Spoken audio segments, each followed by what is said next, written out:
Secrets and Spies presents Espresso Martini with Chris Carr and Matt Fulton.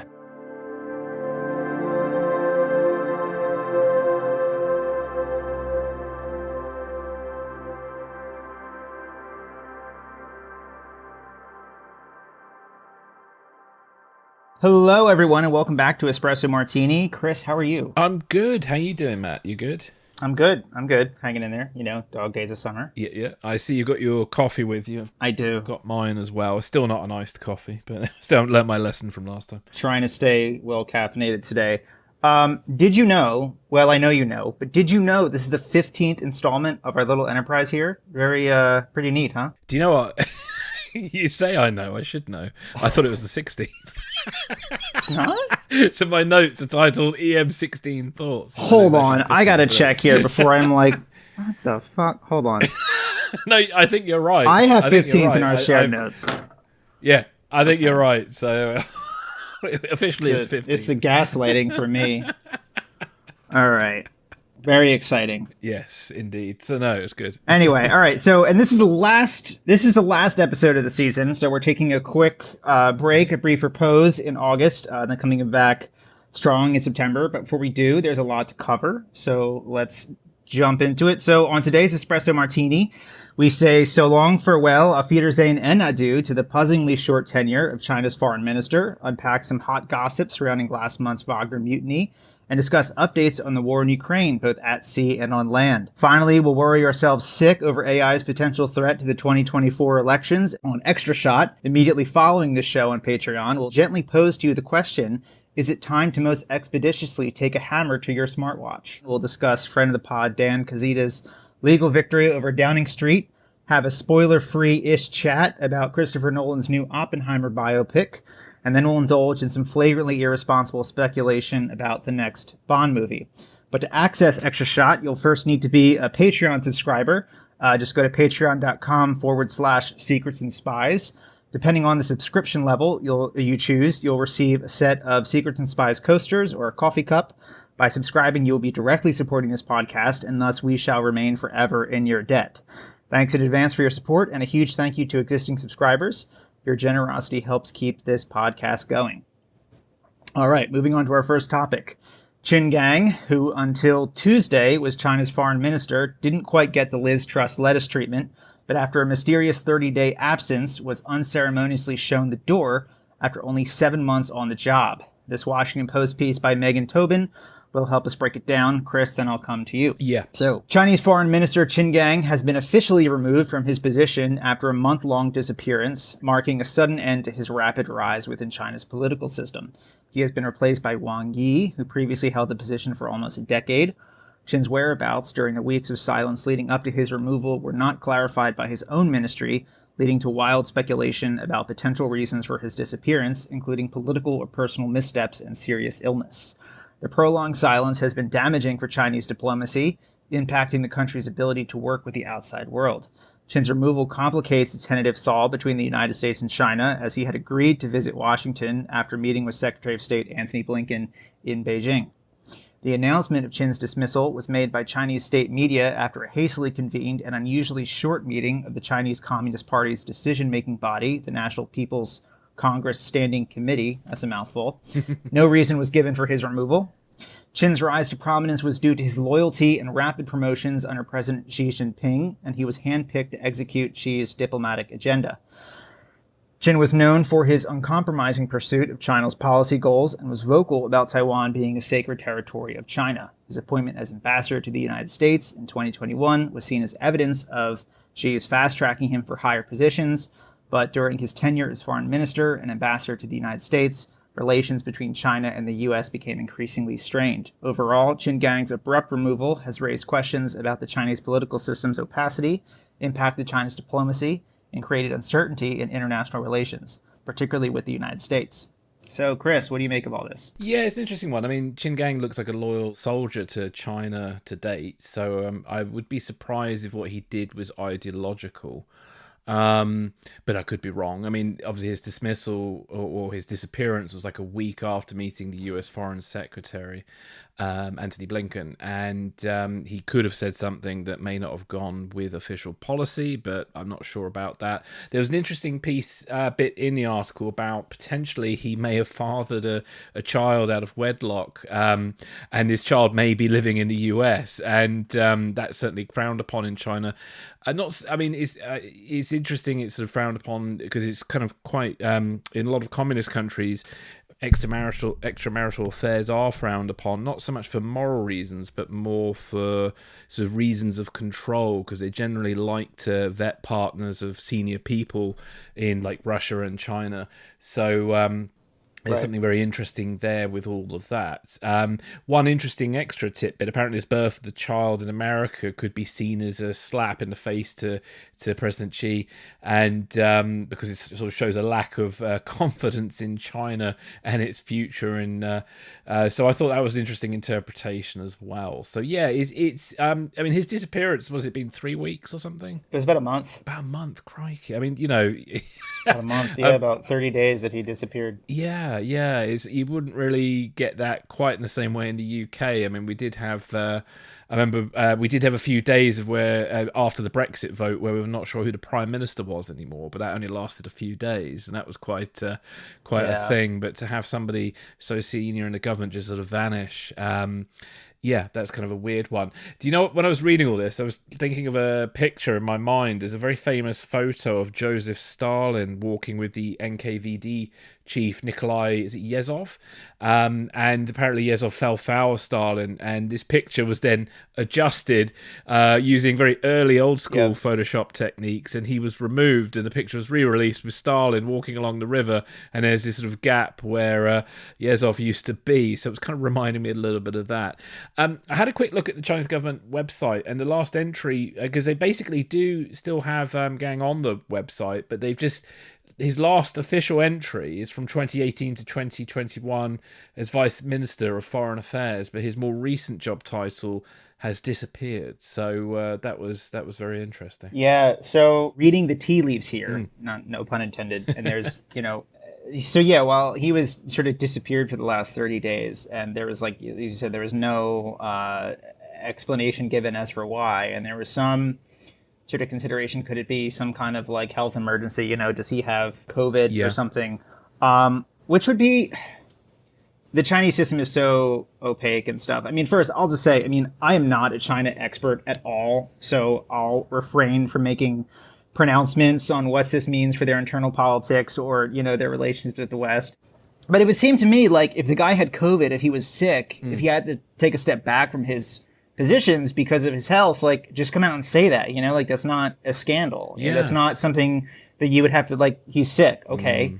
It happens. But so that silence kind of then of course leads people to speculate, further. And there's this quote in the Washington Post piece, by Neil Thomas. He's a fellow for Chinese politics at the Asia Society Policy Institute in Washington. He said, "The lengthy silence has been hugely damaging for Chinese diplomacy. The party's addiction to secrecy in its internal operations is now having a debilitating effect on the country's ability to work with the outside world." Which, if you want to be a great power, possibly even a superpower, which is definitely sort of China's aims, like, you have to be, it's hard for people to work with you, for other countries to work with you, if like your foreign minister just kind of just disappears and no one will tell you why. It's not really, like, imagine, I don't know, Chris, imagine you're working with like a client or on some film project somewhere, and like you need to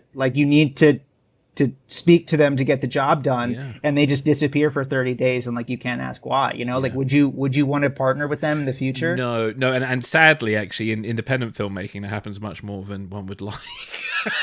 I thought that is, that's not too far-fetched. No, it doesn't do too much for confidence, really, when people just vanish with no explanation. There was one guy I worked with who just vanished. Bless him. He's out there somewhere. I don't think he died or anything. He just disappeared and just ghosted everybody. Bless him. Yeah, it's quite a shock to the system. Yeah. Going back to like reading the tea leaves here, so Qin's apparently retained some of his more important roles, like his position as state counselor, and a seat on the CCP Central Committee, which I guess are more senior in like the official Chinese hierarchy. So that would show, not really much of an evidence of like a health scare, but also like I think you said his activities on the Chinese Foreign Ministry's website. A lot of that stuff is scrubbed, which wouldn't really point to a health issue. If I had to guess, I would think it's probably either a corruption issue that he got nabbed for, which the Chinese have come down pretty hard on corruption. And that's understandable. Issues, which, I think the Russians could learn a lesson from that. So it could be that, a corruption thing, or like you said, this child he had out of wedlock who, is in this Washington Post article, someone was quoted as describing him as like an anchor baby, so like you have, like the Chinese foreign minister with an illegitimate kid who's a U.S. citizen. For the Chinese system, that's kind of a touchy situation. I can see from a security point of view, I mean, they're not wrong to be concerned by that, because that does maybe put leverage on him and the Chinese government. I can sort of see, or it's at least sort of like embarrassing. I mean, like to your point that said like Xi would see it as a slap in the face, like this guy doesn't have faith in China's future. Like it doesn't mesh with that kind of solid front facing, we're one kind of unified party, one kind of unified front. Yeah, it kind of reeks a little bit of like that rich Russian oligarchs who love to denounce the West but do like to live in it, or enjoy the trappings of the West. It does feel a bit like that. Right, yeah, their kids go to school here, they vacation here. Yeah, it's true. Yeah. Anything else to add on that? Well, apparently he's the shortest serving foreign minister with only 207 days in office. So he's up there with Liz Truss as the shortest serving prime minister in Britain. Yeah. We should do a book on the shortest serving like people in world politics. That'd be quite interesting. Yeah. All right. Well, Qin Gang, we hardly knew ye. Moving on, or westward rather, let's return to Russia and all its drama and dysfunction. Michael Weiss and The Insider offer a fascinating glimpse into the Game of Thrones-esque machinations at play in the Kremlin. Citing sources in the FSB, GRU, and Ministry of Internal Affairs, they explain why Putin's praetorians failed to prevent an army of Wagner mercenaries from marching nearly unopposed into Moscow. So going through the key takeaways here. Yevgeny Prigozhin's attempted coup in June surprised outsiders, but was reportedly tacitly supported by some Russian intelligence officials. Prigozhin faced little resistance during the rebellion, as he enjoyed widespread support within the ranks of Russia's security apparatus and military. Russian soldiers and security officials expressed little devotion to the current regime and were disenchanted with the ongoing war in Ukraine, making them less inclined to stop Prigozhin's forces. Despite coming close to challenging Putin's reign, Prigozhin was not arrested or imprisoned, and he even had a meeting with Putin in St. Petersburg after the coup attempt. Some Russian generals offered various excuses for not intervening, and even FSB Spetsnaz units did not show up to stop Prigozhin's forces. The chaotic first 24 hours of the coup revealed tension and disorder among the top ranks, suggesting that Putin may be somewhat weakened. Prigozhin's loyalists have become divided, with some relocating to Belarus with him, while others signed contracts with the Russian Ministry of Defense. While Prigozhin has evaded immediate consequences, there are warnings that Putin may eventually punish him to send a message to others. Prigozhin continues to hint at future undertakings, but remains a polarizing figure within Russia's power structures. So, back to you, Chris. Yeah. I'm not exactly seeing your shocked face right now. No. I was going to say none of this surprises me in the slightest. But Prigozhin having popular support among the rank and file in particular, colour me shocked here. I think we talked about that a few episodes back, and I still use my Boris Johnson Brexit comparison. I don't think Prigozhin knew or thought that he would actually challenge Putin's rule and get as far as he did, and was a bit shocked when he did. Yeah. I wonder if he underestimated his own popularity, if he's that humble. But I suspect he thinks about this all the time now. I think he's probably spends most of his evenings thinking, should I have carried on or not? Because I think Prigozhin's days are numbered, but I think Putin's days are numbered too, and I don't know which one will go first and in what way. I am deeply intrigued by Michael Weiss's several sources in the Russian special services. I mean, like that was a big standout for me. I have nothing but admiration for Michael Weiss, borderline jealousy, I think, but I think he's amazing what he does. And the spectre that this all could happen again in the autumn is worrying, but it's greatly timed for when we return from our summer break. Yeah. So, please don't do anything during August. Now, when I first heard about the original mutiny stroke attempted coup, it did to me in that first evening, it felt like holding one's breath, because in my mind, as I went to bed that evening, a lot of scenarios were playing in my mind. We talked about it before. Like the biggest, scariest scenario is obviously some sort of civil war breaks out in Russia, and suddenly different people have control of nuclear weapons and stuff, and may even be stupid enough to either think about using it against one another, or somebody who really hates the West might decide, you know what, I'm just going to fire something at the West. Somebody might even want to take out Ukraine. All sorts of crazy ass scenarios could have happened. Thankfully, none of that did happen, and it kind of turned out to be a big damp squib, which in many ways I think we're all quite happy about. And so, to think that this is probably going to happen again in the autumn does worry me a little bit, despite the podcast material that will come from it. But, I think, as I said last time, I think Putin, I think he knows deep down that he needs to keep Wagner on side. So any reprisals against Prigozhin at the moment would likely lead to that group turning on Putin and his government. I did see in Michael Weiss's article that not always rosy with Wagner and Prigozhin. There are some who felt that they got unfairly blamed for things. And if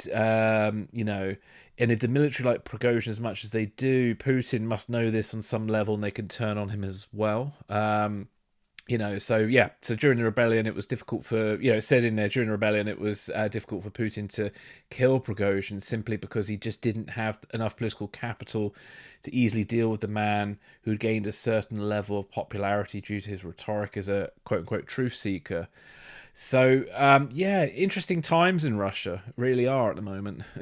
Wasn't it really kind of just a stunning statement to think that there's someone in Russia that has so much political capital that Putin cannot just kill him out of hand? Yeah. That alone is impressive. Yeah, I mean, back to the Stalin picture. Yeah. We haven't really talked too much about this angle on this podcast, but Julia Yaffe, she's a really good reporter with Puck News and sort of covers this closely. I think her family's originally from Russia, and she has a bunch of contacts and stuff over there still.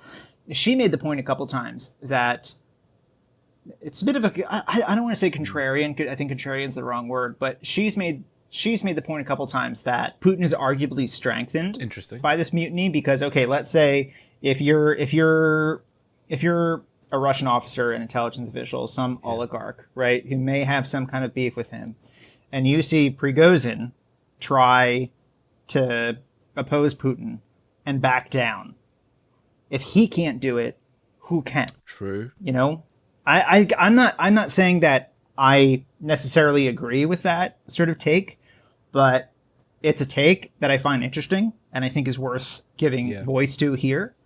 I don't know. Respect for Weiss, like nothing but respect for Weiss and his work, but I still question the characterization of this as a coup. Yeah. Really? I mean, do we know for sure that Prigozhin's intent was to overthrow Putin, or did he just have a hissy fit, Yeah, well, a few tidbits in here. I mean, so obviously my initial, interest in his sources and stuff. So there's a few things. Number one, could those sources just be bullshitting in some way? They could be. I'm intrigued that he was so public about having sources in the Russian different aspects of different parts of the government, because he talks about sources in the GRU and various other things. It implies that they're still working in the Russian services, and I just don't think I would be so direct unless I wanted Russia to feel like I had that kind of access. I don't know.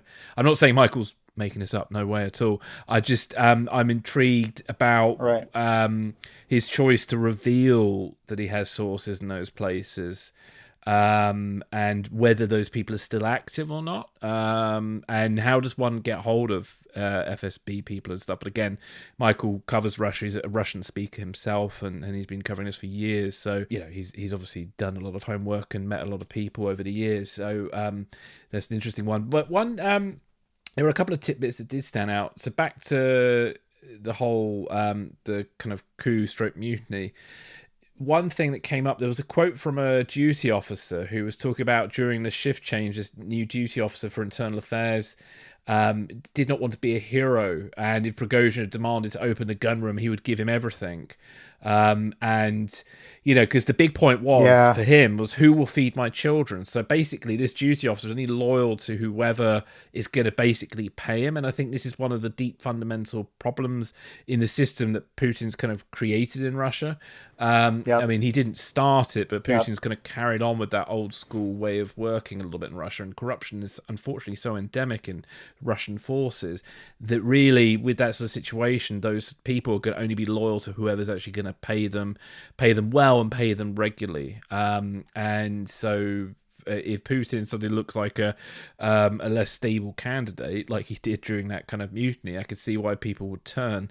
And am I right or wrong in thinking there haven't been any major reprisals against any serving members of the military by Putin, have there? I haven't seen any major rebukes. I could be wrong on that. Might be not paying enough attention to it. I don't know. I have a little note about this in the next segment, but that General Surovikin, who's sort of, I guess, was nominally the commander of Russian forces in Ukraine, hasn't been seen in public since the mutiny, and it's believed he's at Lefortovo prison because he was sort of conspiring with Prigozhin. I mean, to that point, though, I mean, it's interesting that Prigozhin so far, and I want to make it very clear, so far has gotten away with it. That could change at any minute.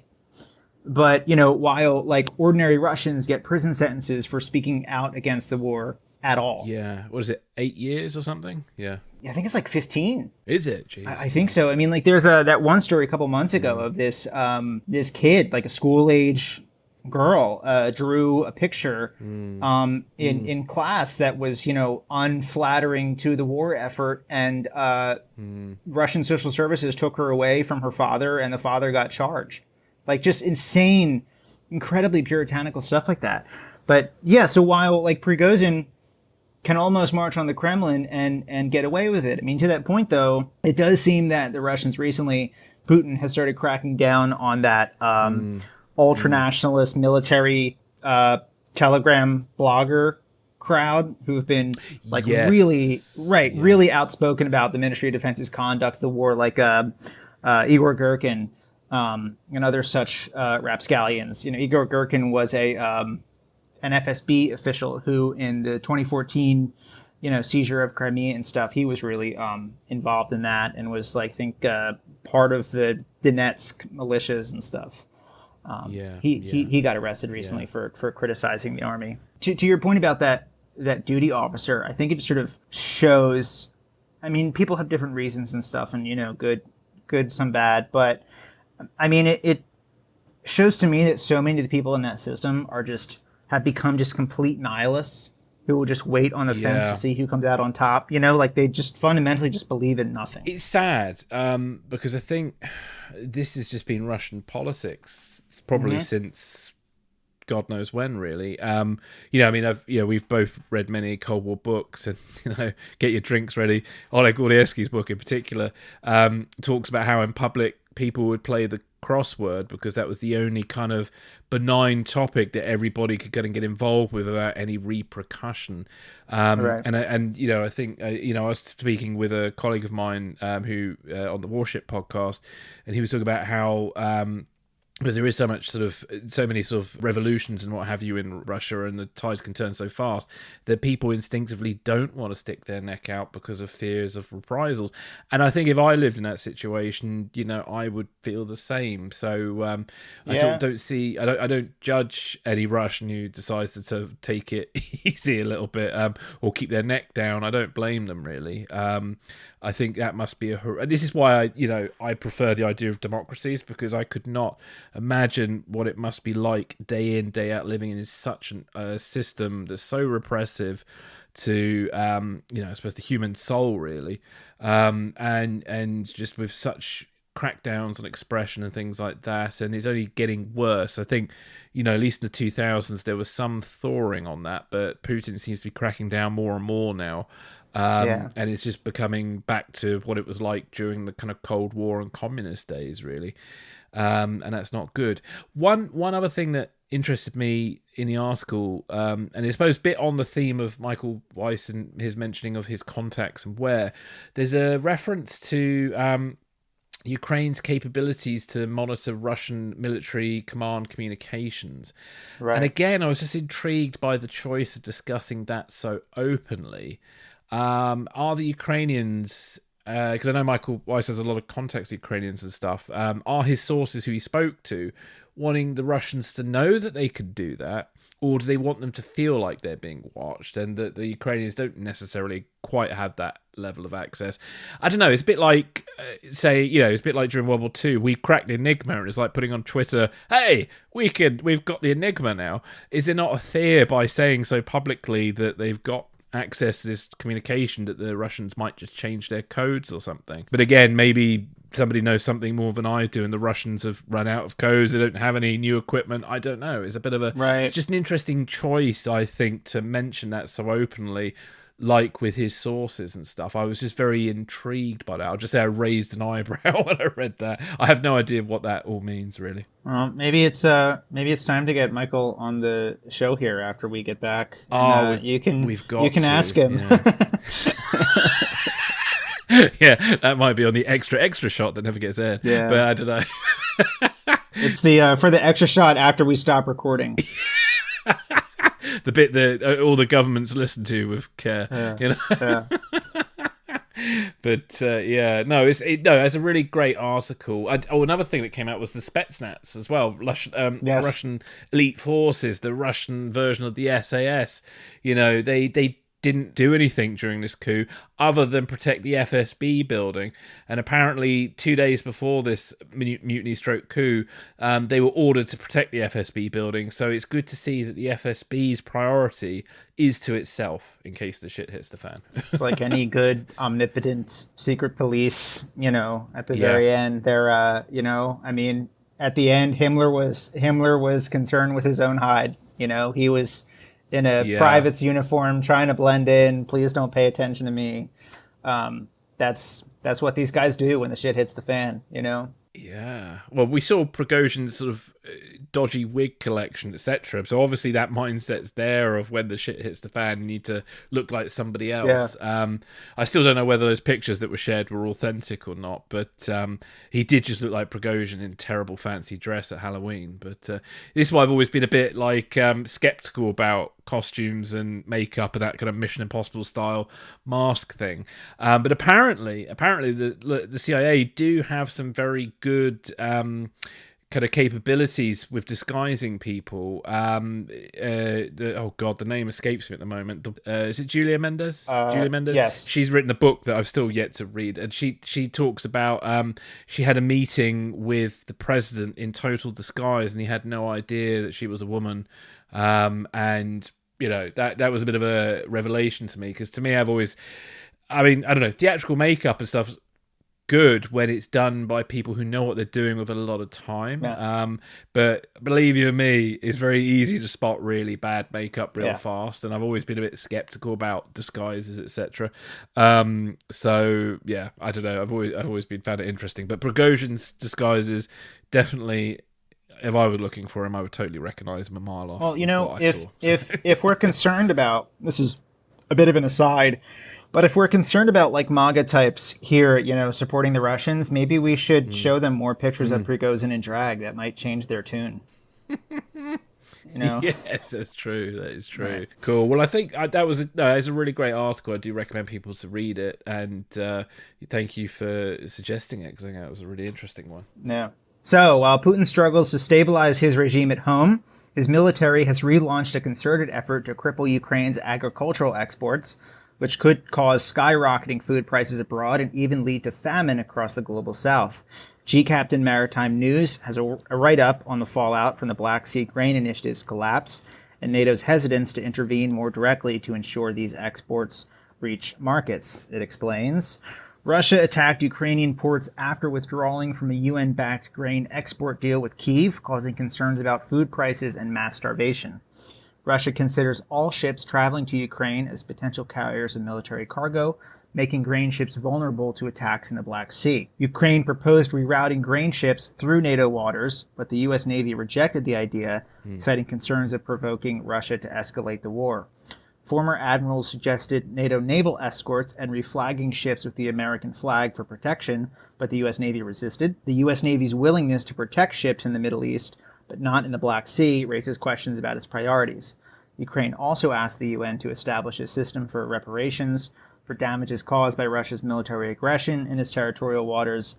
The situation raises questions about NATO's protection of its territorial waters and implications for maritime security and conflict escalation. Thoughts on this one? It's a bit tricky. Yeah. So, this worldwide grain and fertilizers shortage, it affects a large proportion of Africa, apparently. And that's not a good thing. And I can only assume that Russian propaganda in Africa is now going to blame Ukraine and NATO for their actions there.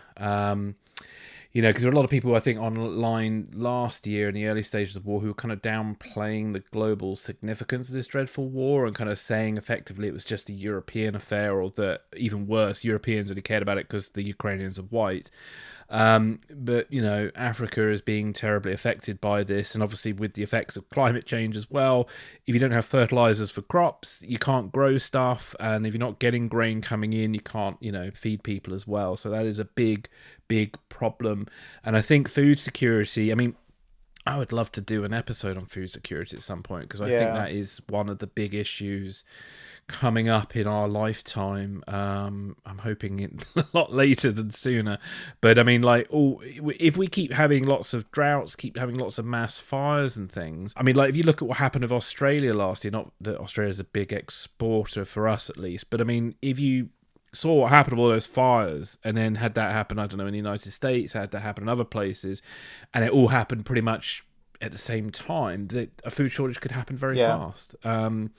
And, with memories of COVID and stuff disappearing from the shelves very quickly, it's a bit worrying. And not that I want to become a prepper or anything, but maybe the preppers are right on that front. I don't know. Maybe I need to have a couple of bags of rice and grain just hidden away somewhere with my Uzi and God knows what else. But so one other thing that interested me, that stood out in this article, was that it sounds like NATO ships have been targeted. It was Romanian NATO ships have already been targeted by the Russians, and NATO have apparently kind of played that down a bit. And to me, it's sort of showing that the Russians are very brazen about attacking NATO ships. They don't seem to care, because we had that incident last September, where the Russians kind of, there's still debate about exactly what happened, but they kind of launched or dropped a missile in the vicinity of a British spy plane, a rivet joint that had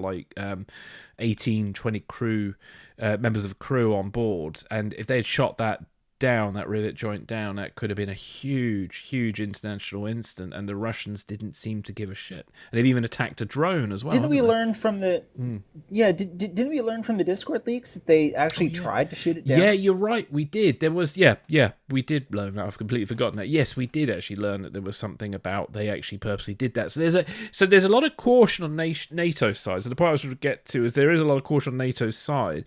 And I kind of understand and partly agree with this caution, but at the same time, the Russians are being so brazen, they don't give a monkeys about attacking a NATO ship, that maybe we should consider having a NATO escort with these ships. So then if the Russians are stupid enough to shoot at these ships, then they know they're gonna get consequences. Because I think it's the problem. Putin likes to kind of poke, prod, and sort of nibble away at these little areas and cause these niggles that then leads to allies and people fighting with each other. And so he can kind of keep getting away with things. I think this is the problem, and Putin's strategy always seems to be that. I mean, we've had endless encroachments of NATO airspace over the years, even British airspace by Russian planes testing our early warning Alaska, systems too. and stuff. Yeah, we had that a lot before the war. I don't know if that happens so much now, but certainly before the Ukraine war, that would happen good few times a year, where you'd get an article in the Telegraph or the Sun of like a Eurofighter with a Russian bear next to it and stuff. And so, Russia is very brazen, and I think maybe we need to find a way to meet that without it obviously escalating to the point where we completely regret it. The other option is to give Ukraine the ships and the submarines to do the job for NATO, which is kind of what we're doing with the war anyway. Maybe we can add an extra U to AUKUS, because what is an extra U between friends? Maybe we need some subs in Ukraine out there that have the capability to sink a few Russian ships. I wouldn't lose any sleep over that if they're going to start doing that. Yeah. The scheme that the Ukrainians were kind of proposing is that I think NATO warships would escort these ships sort of from Ukrainian waters along the Black Sea coast through the territorial waters of Romania, Bulgaria, Turkey, into the Bosphorus, and then into the Med, right? So if these ships aren't in international waters in the Black Sea, okay, they're safe, right? But I mean, I think this is a moment where we should call Russia's bluff. Yeah. That said, there are 90 miles of Ukrainian coastline between Odessa and the Romanian maritime border, and a lot can go wrong there. Even just in that one stretch, it's like that like space in the North Atlantic during World War II between like Nova Scotia and when you would get to Scotland, where like there's no coverage, and like for the U-boats it was like a free for all, right? I mean, it's kind of that same kind of dynamic there. And I think, like the no-fly zone debate from about like a year ago, these operations are never as simple as they seem to be on Twitter. But, I think this might be a good role for the Turkish Navy. Yeah, I mean, I think Erdogan has decent relations with Putin, arguably better than any other NATO leader. The Black Sea is Turkey's backyard, and I don't think Russia would dare touch them if they were Turkish warships escorting these ships to the Bosphorus. I don't think the Russians would go near them. I think that's a very good point, actually. Yeah, at least the Turkish ships kind of have a natural reason to be in that area as well. So yeah, I think you're right. The Turkish are the perfect choice there for that, because they have that natural reason to be in that area. And yeah, Putin would probably be less likely to target those ships. So yeah, something needs to happen, because this is unacceptable, especially with the food security side of it as well. I just think we just need to keep finding ways to sort of push back against Putin, because the more we let him, give an inch and he'll take a mile. And there's been too much of that going on, especially with NATO playing all this down, from what that article was saying.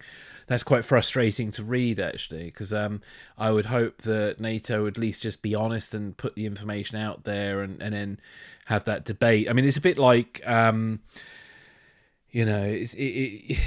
this sort of tendency in politics to sit on certain information just because they're concerned of how it's going to be interpreted and stuff. And I just think you need to put out the information, and the consequences will be what they are in some situations. I mean, obviously there are times where secrecy is important and all that, I get that.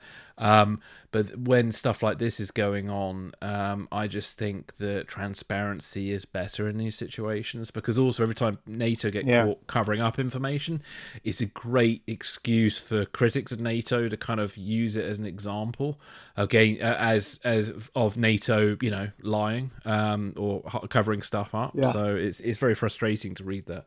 And I think John Cipher and Mark Palmeropoulos have been sort of making this point a lot on Twitter recently, but like there needs to be sort of a shift in the thinking here that, like, I think there's a good point to be made that instead of us fretting about provoking Russia, Putin needs to wake up worried about provoking NATO. Yeah. And how do we do that? I don't know how we do that.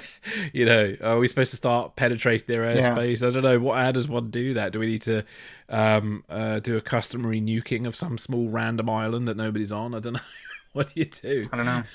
That's an interesting one. I mean, yeah, I think there are moments where you just have to call bullshit. Like, Yeah. no, we're going to get these ships out. Fuck you. Try us if you want. And I think Turkey is the perfect partner to do that. Yeah. Yeah, indeed. Otherwise, otherwise it's send in the Marines, isn't it? That's technically not a declaration of war if you send in your Marines, is it? You know. But yeah, that's not going to happen. But well, I think this issue in the Black Sea, a real flashpoint potentially, serves to further illustrate the urgency that many feel to bring the war to a close sooner rather than later. The longer it drags on, the greater the likelihood that through some accident, miscalculation, or desperation from Moscow, you could see NATO and Russian warships exchange fire. But this is primarily a land war, and so to end it, Ukraine must decisively degrade Russia's capabilities on the ground. This next piece in The Guardian by Jack Watling, a senior research fellow at the Royal United Services Institute, speaks to the frustration that bureaucracy, production constraints, and just plain lethargy from the West is unnecessarily prolonging the war. I'll sum it up. Ukrainian forces have been engaged in a challenging battle against heavily fortified Russian positions along the so-called Surovikin line to reclaim their territory, resulting in significant equipment and personnel losses on both sides. Russian troops are entrenched behind multiple layers of concrete hardened positions, backed by artillery, attack helicopters, electronic warfare, and air defenses, making it difficult for Ukrainian forces to advance without suffering unsustainable losses. Despite these challenges, Ukrainian troops tend to win in close combat with the Russians, highlighting the importance of proper preparation for such engagements. The Ukrainian armed forces have longer-ranged, accurate heavy howitzers, giving them an advantage in counter-battery fire against the Russians. Western support has enabled Ukraine to gain an edge, but there have been some mistakes that need correction. Ukraine had requested specific assistance from its international partners, including artillery, engineering capability, tactical air defense, protected mobility, and collective and staff training. Western capitals provided some support, but engineering and tactical air defense assistance were lacking, and collective and staff training took time to set up. The delay in provoking Western tanks and IFVs, those are infantry fighting vehicles, to Ukraine gave Russian forces more time to build defenses, complicating the Ukrainian troops' task. It concludes, Western capitals need to take a longer-term view and make timely decisions, especially in expanding munitions productions, to maintain the advantages Ukraine currently enjoys and meet NATO's readiness targets. Chris, I think you flagged this one. What do you think? Yeah, well, I mean, a few standouts. I mean, one of the key ones, obviously, the Ukrainians are having to learn complex maneuvers and tactics under live fire. And, you know, learning on the job in that situation, any mistake leads to death, and I've got nothing but admiration for the Ukraine forces and what they've achieved so far. From reading the article, it appears that, the US and NATO members are giving Ukraine just enough, but could be doing more. That's been said many a time by many people. Some have speculated that in Washington it's because there's this concern of what a defeated Russia will look like and the consequences of that. And yeah, we had a listener who reached out to us just after our last episode, and he brought up a point that we were both sort of scratching our heads about a little bit, about sort of how Russian forces would invade other countries in Europe, and we did see that there were Kremlin plans for and projections for getting control of Belarus in roughly 10 years, and I think we covered that in March, didn't we? And at the moment, I do not honestly think that Russia has the capability to mount any more invasions of Europe, but you know, prior to the war, maybe, but certainly the war has totally decimated their forces, and I think even totally challenged our perceptions of what Russia's capability even is. And I definitely don't think there's the morale either, or the talent to mount any other significant operations in Europe at this time. You know, and I've said before, historically, Russian forces have tended to be reliant on brute force, and they still have the capability to win the war against Ukraine. So, you know, I think Washington do need to have a think about their concern about what this sort of defeated Russia will look like. I think for me, it's sort of like, I've said this before, it's sort of like my concern's more about 15 to 30 years time, when, you know, post defeated Russia, post justice, post all sorts of things, you know, where Russian forces have learned their lessons from this war and are better organized. That's what concerns me. And I think if we don't have a properly sort of defeated Russia and a proper peace and reconciliation sort of process, then that becomes much more likely, and then I think Russia is going to be much more dangerous than it currently is.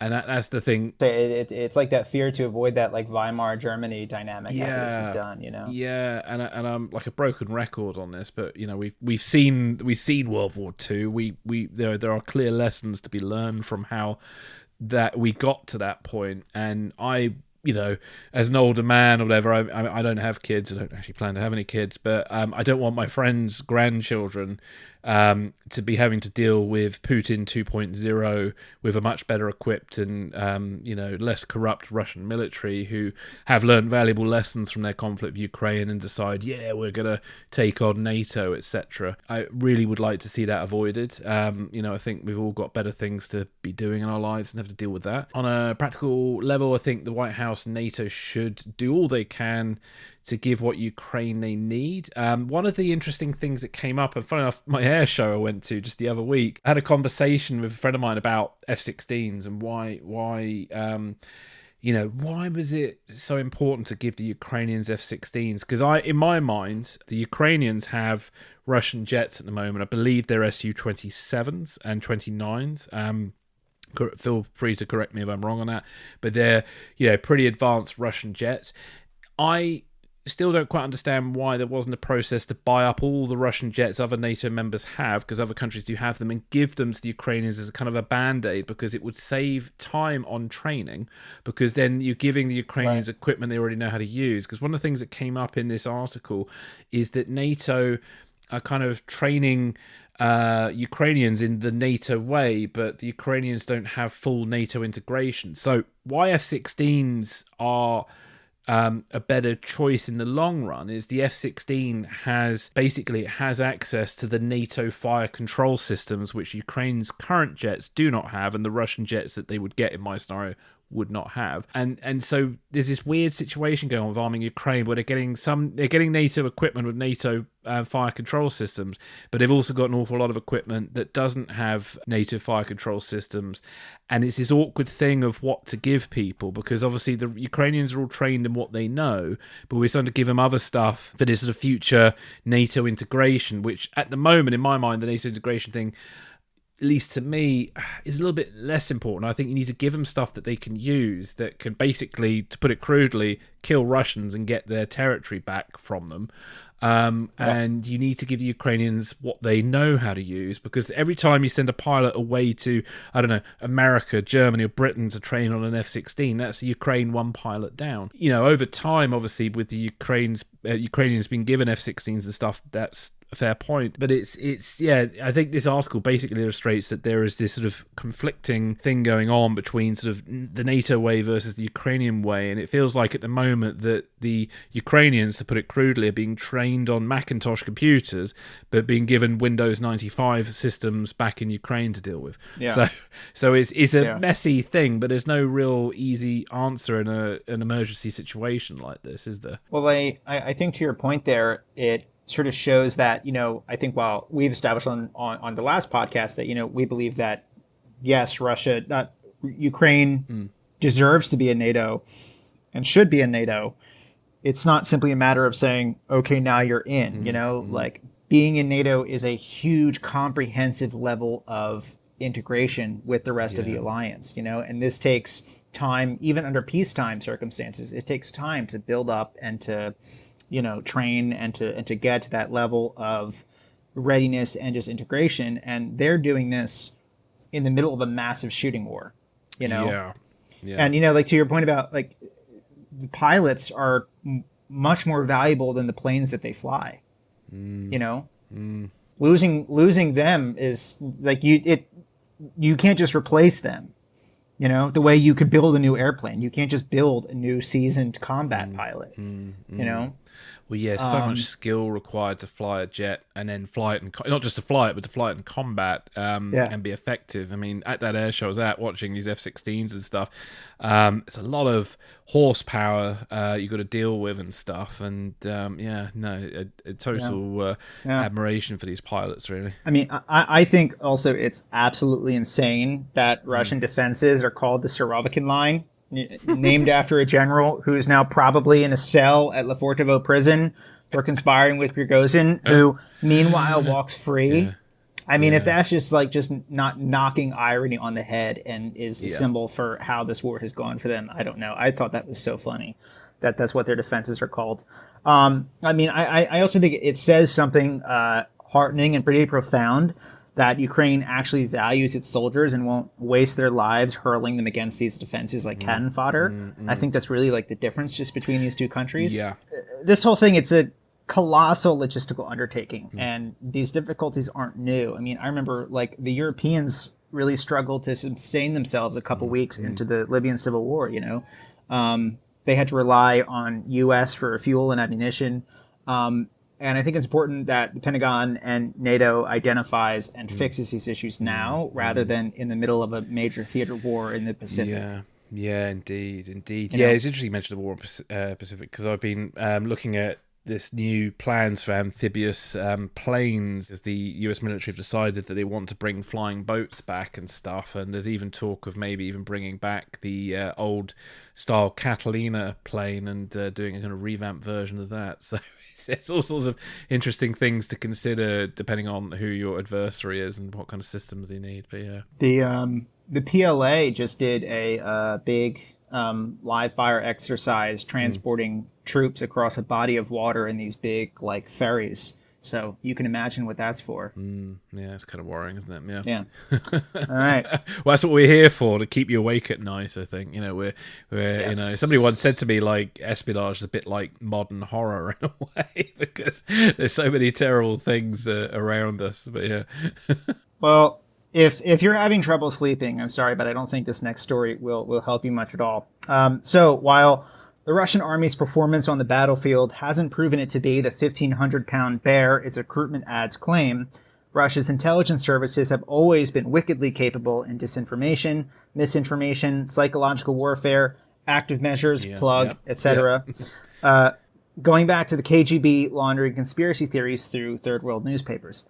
These operations are, of course, vastly cheaper than waging a full-scale invasion. They're leaner, have fewer moving parts to break down, and if successful, can easily inflict more damage than any tank division.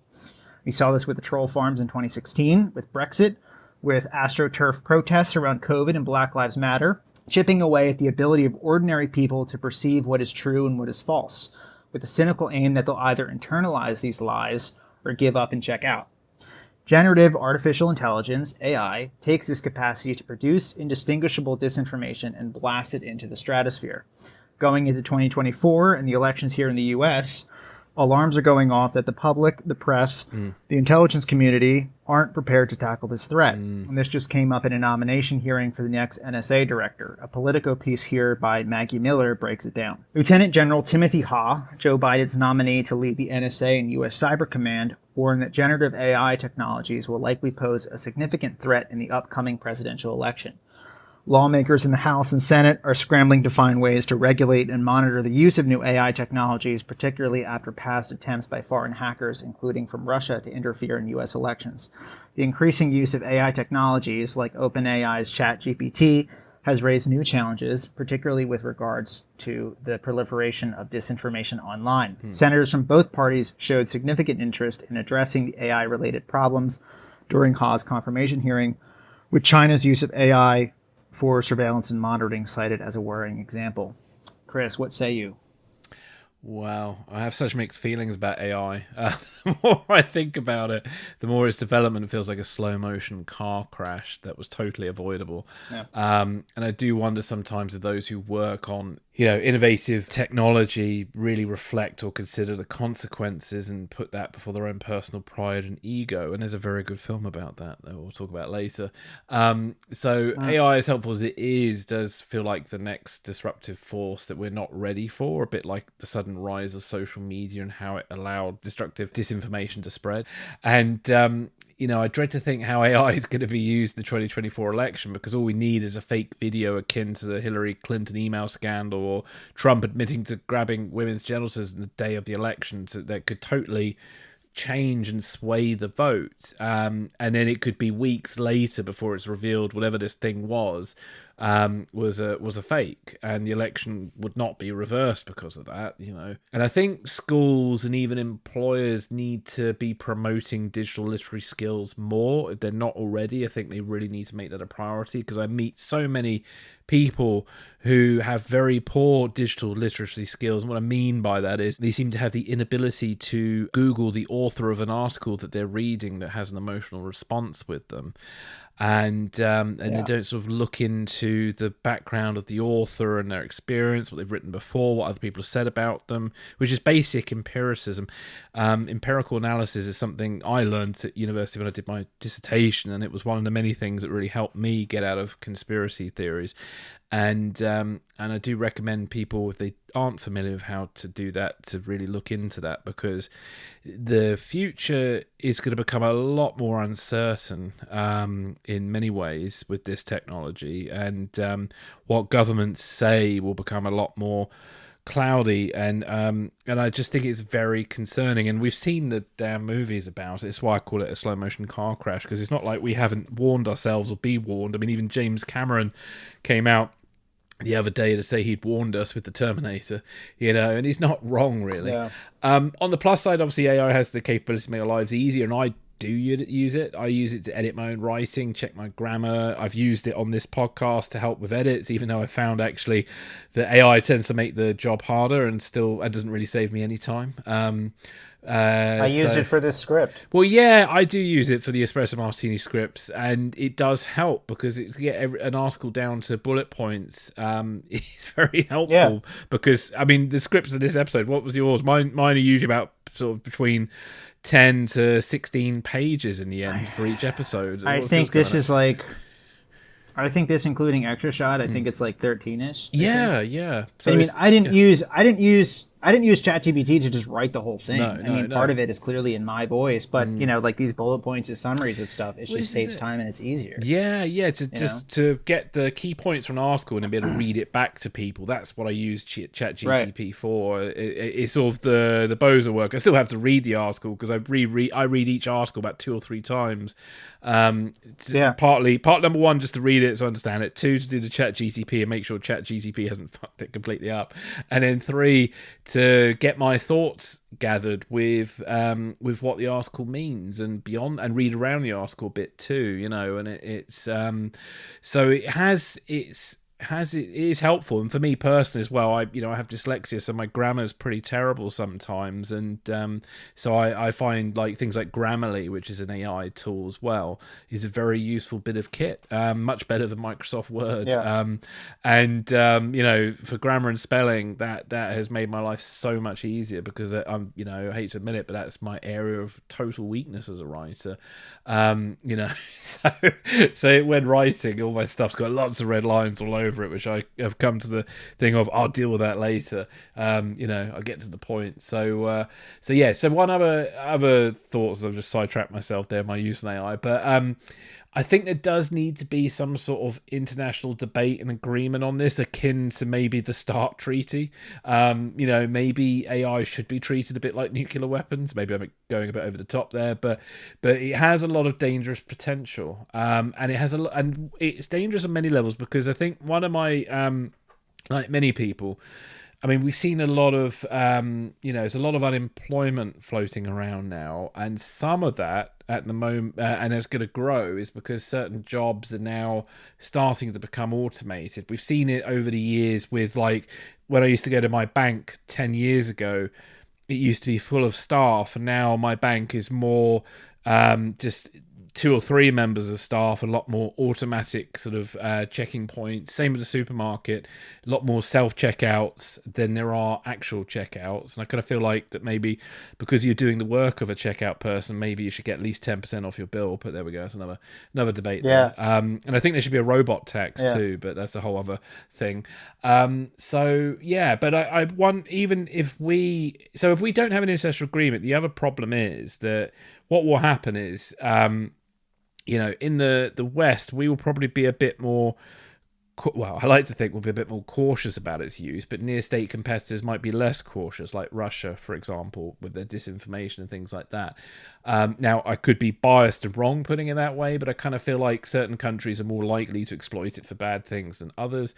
I mean, undoubtedly, I'm sure our intelligence services use AI for all sorts of things too. I feel like AI has kind of become inflicted on us without a debate as a society. I feel like technology has progressed in such a way where we just sort of slowly adopt things, but we don't talk about it. The same with sort of social media and even smartphones. They just appeared on the market, but there was no real debate about it until it started doing things that we weren't happy about. So with smartphones and social media, we've had debates about digital privacy, but we've had those debates 10 years too late. And a lot of those debates were too focused on government and not private corporations. I mean, I'm talking about Snowden here. The Snowden revelations, what the big point that Snowden never brought up and none of his allies did, was the fact that companies like Google have far more data on you and is far more invasive and even actually listens to you, at least via Alexa, for certain keywords that the NSA would never do. And never be able to do because of all the legal sort of steps to stop them from doing that. But there are less legal steps for private companies. So I think AI is a bit like a Trojan horse, and we've got to be really careful with it. Anyway, I'll get off my soapbox now. Well, if you want a interesting story, true story about, using AI to help develop this script. So the previous article about, the assistance to the Ukrainians and stuff, I fed that into ChatGPT and just said, give me a few bullet points, top line summary about its key points, and it did that. But then it said at the bottom, this is an article about a fictional scenario, so you should be, cautious about fully believing what it says. Wow. And it did that because ChatGPT has no knowledge of current events past 2021. You're right. So it does not know about the invasion of Ukraine. And it said, this is a fiction. This is an article about a fictional scenario. Oh, ChatGPT. All the days of when this was all fiction, back in the good old days. Yeah. But I mean, if you really want to get freaked the hell out here, okay. So if I'm Putin, I've realized by now that I can't militarily defeat Ukraine against the support NATO provides. And this is an existential dilemma for me, right? Like, if I lose this war, I'm likely to be, killed. But I could still shatter NATO by working to put Trump back in office, right? And it would be a lot cheaper than losing half of my military in Ukraine. So, I'm just kind of spinning this scenario up on the fly here. But relatively inexpensive and easy to do with AI, with a combination of AI and rebuilding a replica of the upstairs White House residence on a soundstage somewhere, putting that all together with AI to produce what purports to be a sort of grainy kind of cell phone video, as if it was a Secret Service agent or a White House resident staff, sort of snuck it in, a video of Joe Biden in bed in the White House, hooked up to all kinds of tubes and monitors in a full-on dementia. Yeah. Right? Yeah. And release that a couple days before the election. Yeah. We can even release a video of him dying on the day of the election. He has a heart attack or something. Because people go on about Joe Biden's age, and he 79, be 80, I think, next year. So obviously it is a bit of a concern for people, but I could just see a video of him, I don't know, clutching his chest in the White House and falling over on the Resolute desk or whatever. And it would take hours for even the government to even notice that it's gone out, for then to we have to have live cameras of all the presidents waiting to be re-elected just to prove that they haven't been... Yeah, like a Truman Show kind of shit to show that he's actually not dead, Yeah.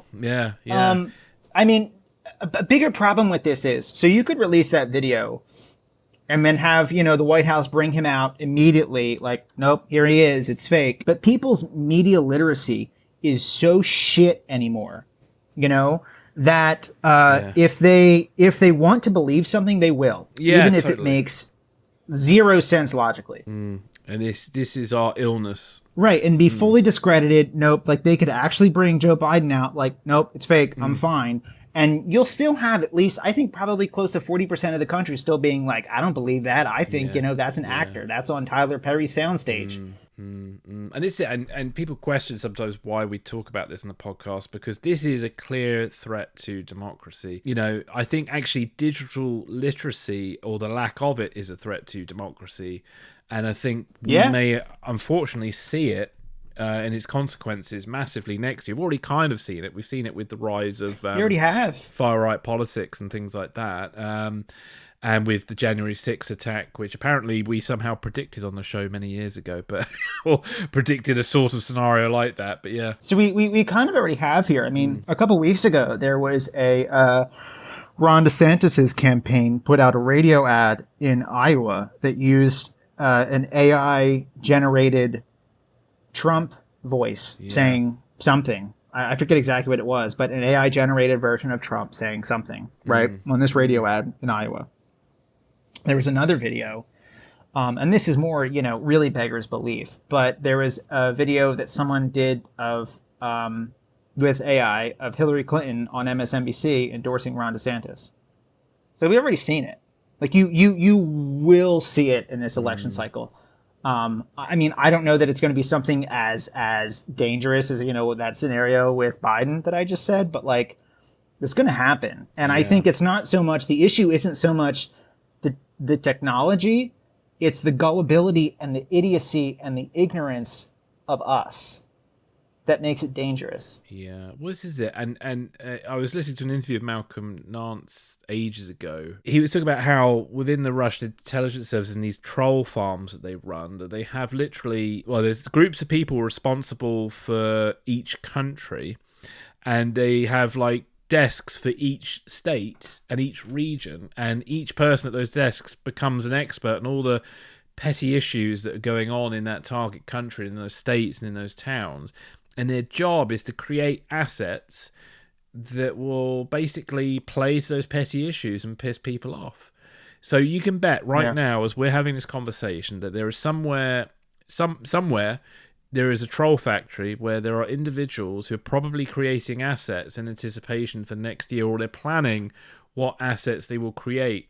Like I do on like shoots and stuff. I have in the past worked on shoots for Christmas that you usually film in the summer because you need time to do all that, and they've been planned back in the previous January and things like that. So there are people out there probably having meetings about what kind of assets can we create, what do we need to create these things. There are probably even people testing out fake videos of Biden dying in the White House or snorting cocaine off the desk, the Resolute desk, or whatever, you name all sorts of things that will piss off American voters on the day of the election and make them vote for not Biden, and so it's gonna be very interesting, and I'm concerned. I'm very concerned. Yeah. So thank you for bringing that up. This is a subject I really want to get into in the fall with a show that I've been planning for a while and has gotten pushed back for various reasons, but in the fall we're going to get into this big time. Well, I think that about wraps up our show today, or at least half of it. Links for all the articles we covered are in the show notes. We'll be continuing with Extra Shot over on Patreon. So if you're a subscriber, we shall see you there shortly. And if not, why not? Like, it's only like $5, right? Yeah, it's pretty cheap. So yeah. Please do consider subscribing, because obviously you'll be directly supporting this show and you'll have our undying gratitude, and if you're lucky you'll get a free cup or a coaster. So So I mean, what else do you have to do? Patreon.com/Secrets and Spies. Come listen to us ramble for another hour. Oppenheimer, Bond, smartwatches, spying on you. It'll be fun. But alas, if not, we thank you very much for listening to Espresso Martini. Enjoy the rest of your summer or winter for our friends down under. And we'll see you in September. I got a feeling there'll be mountains for us to dig through when we return. Yes, indeed. If you have any questions, suggestions, statements of outrage, feel free to shoot us an email at secretsandspies@gmail.com. Drop us a review as well on your streaming app of choice. It really helps. But maybe keep the statements of outrage in an email, though. Chris, where else can folks find us? Yeah, we can find us on Twitter. You just go to @SecretsAndSpies. We are now on Threads, which is also @SecretsAndSpies. And we're also on Instagram, which is also @SecretsAndSpies. You can see my Royal International Air Tattoo photographs on there. And various other sort of spy-related photos that I come up with on my random sort of amblings around London. So, yeah. All right. Well, thanks, Chris. Thanks again for listening, everybody. Thank you, everybody. Take care, and we will catch you in September. And if not, we'll catch you on Extra Shot. Take care. Bye.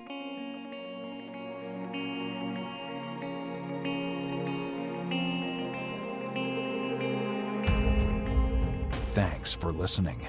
This is Secrets and Spies.